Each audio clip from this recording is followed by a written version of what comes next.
Perkenalkan, nama saya Muhammad Ilham Friana, NIM 67 2018 191.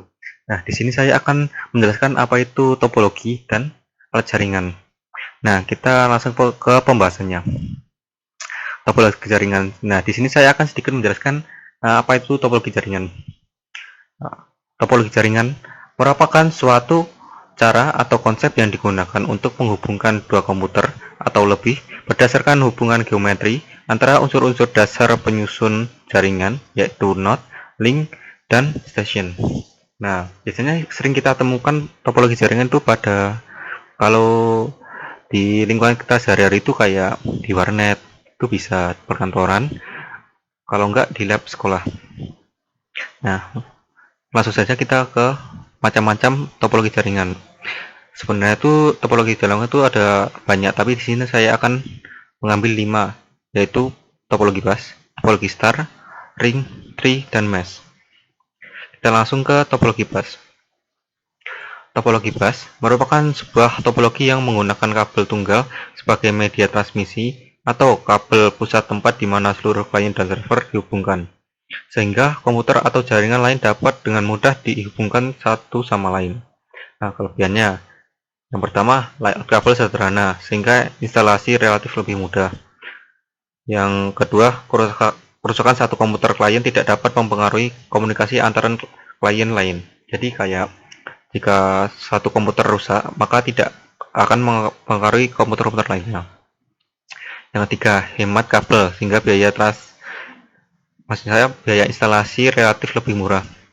Yang keempat, penambahan dan pengurangan terminal dapat dilakukan tanpa mengganggu operasional berjalan lainnya. Ya, kita masuk ke kekurangannya. 1. Jika kabel utama atau backbone putus, maka komunikasi gagal. Ya, kita bisa lihat pada gambar di samping, jika kabelnya putus maka komputer lain akan ikut putus.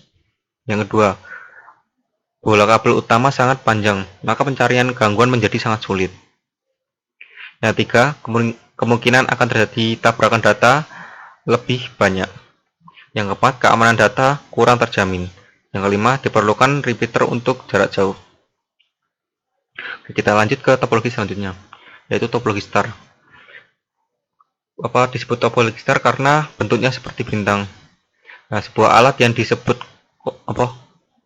konsentrator bisa merubah hub atau switch menjadi pusat, di mana semua komputer dalam jaringan dihubungkan ke konsentrator ini. Kelebihannya yaitu karena setiap komponen dihubungkan langsung ke simpul pusat, maka pengelolaan menjadi lebih mudah. Yang kedua, kegagalan komunikasi mudah ditelusuri. Yang ketiga, kegagalan pada satu komponen atau terminal tidak mempengaruhi komunikasi terminal lainnya. Yang keempat, kontrol terpusat sehingga memudahkan dalam deteksi dan isolasi kesalahan serta memudahkan pengelolaan jaringan. Nah, kita masuk ke kekurangannya topologi star.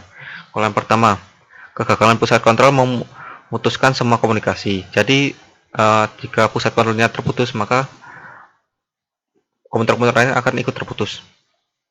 Yang kedua, bila yang digunakan sebagai pusat kontrol adalah hub, maka kecepatan akan berkurang. Yang kelima, boros penggunaan kabel. Kita lanjut ke topologi ring. Disebut topologi ring karena bentuknya seperti cincin yang melingkar. Semua komputer dalam jaringan akan dihubungkan pada sebuah cincin. Cincin ini hampir sama fungsinya dengan konsentrator pada topologi star yang menjadi pusat berkumpulnya ujung kabel dari setiap komputer yang terhubung. Kelebihannya yang pertama yaitu dapat melayani aliran lalu lintas data yang padat.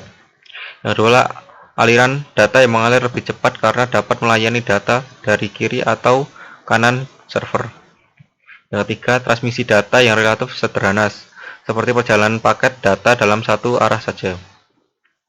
Kekurangannya yaitu kerusakan pada satu media pengirim dapat melumpuhkan kerja seluruh jaringan karena berbentuk lingkaran, jadi kita harus melewati semua komputer tersebut.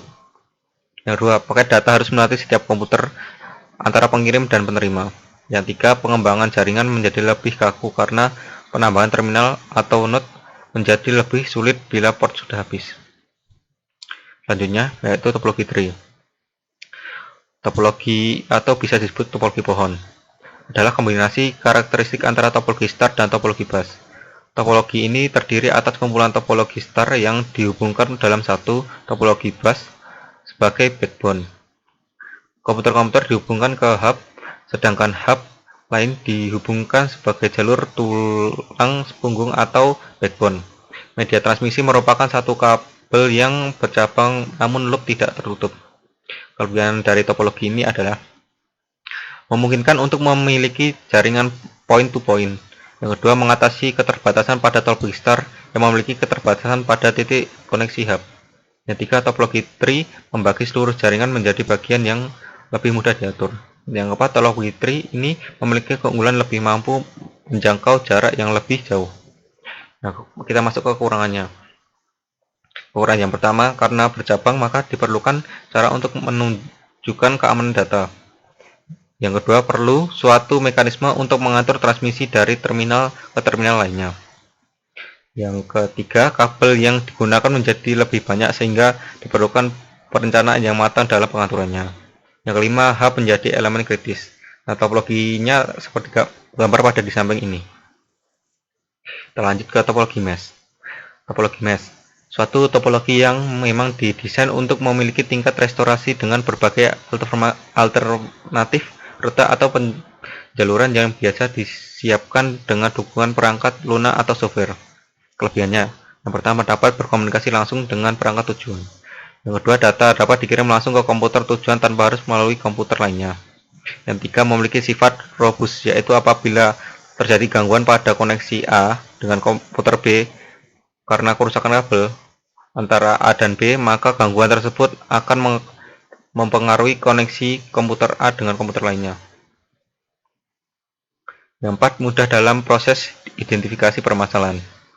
Nah, kekurangan dari topologi ini yaitu yang pertama, setiap perangkat harus memiliki I/O port. Yang kedua, instalasi dan konfigurasi sangat sulit. Yang ketiga, biaya besar untuk memelihara satu hubungan yang berlebih. Nah, kita langsung masuk ke alat jaringan. Nah, apa itu alat jaringan? Nah, alat jaringan itu kayak kita membantu untuk menghubungkan kita ke internet atau jaring-jaringan. Contohnya gampang sih seperti tower. Nah, alat jaringan tersebut sebenarnya ada beberapa macam. Di sini saya juga akan menyebutkan 5 saja, yaitu router, LAN, modem, bridge, dan hub.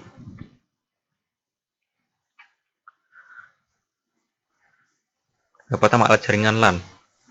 Sama halnya dengan perangkat jaringan yang lain, LAN card juga berfungsi menghubungkan dua lebih komputer dengan menggunakan media kabel. Jadi ini alatnya untuk menghubungkan kabel kita ke RJ45 atau LAN kabel. Yang kedua, modem. Modem merupakan perangkat yang memiliki fungsi mengubah sinyal digital menjadi sinyal analog atau sebaliknya. Jadi kita untuk mengubah jaringan komputer terus dipancarkan kembali.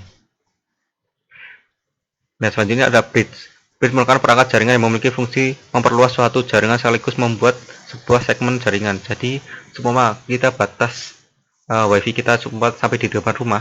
Nah, bridge ini akan memaksimalkan kembali jaringan WiFi kita. Jadi, untuk memperluaskan jaringan WiFi kita sampai luar-luar rumah.